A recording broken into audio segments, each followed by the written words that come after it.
सारखे उड्या माराव्याशा वाटायचा। एकदा चिचू म्हणाला, आई काय हा माझा काळा रंग, मी बदकासारखा गोरा गोरा होतो।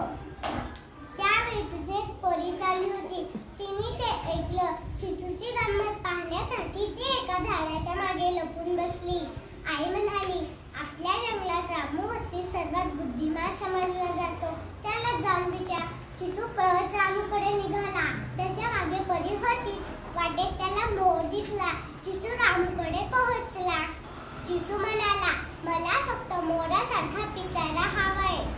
त्याची इच्छा ऐकून रामू हसू लागला।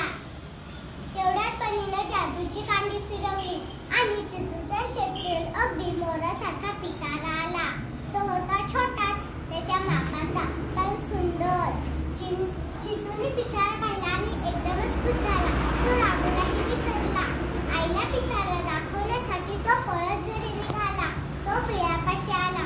पळून पळून त्याला खूप भूक लागली होती। तो घाईघाईने आत शिरू लागला, पण त्याच्या पिसाऱ्यामुळे त्याला आत शिरता येईना।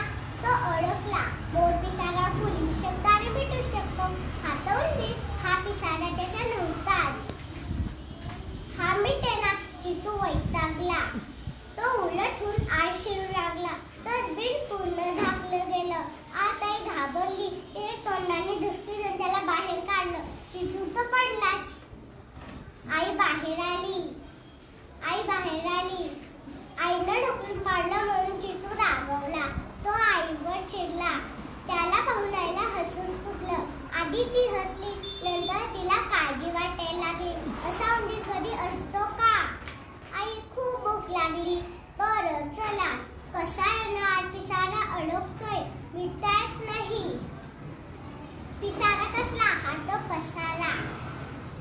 आई तिनं खाऊ बाहेर आणला, चिचूला भरवला। आई आता झोप आली।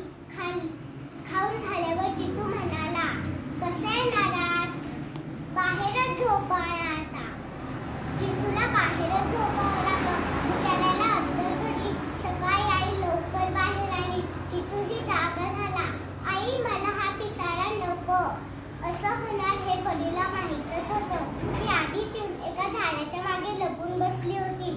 चिचू उदास झाला। परीनं पुन्हा जादूची कांडी फिरवली। चिचू पुन्हा पहिल्यासारखा झाला। आईनं त्याला जवळ घेतलं। चिचूला खूप बरं वाटलं। धन्यवाद।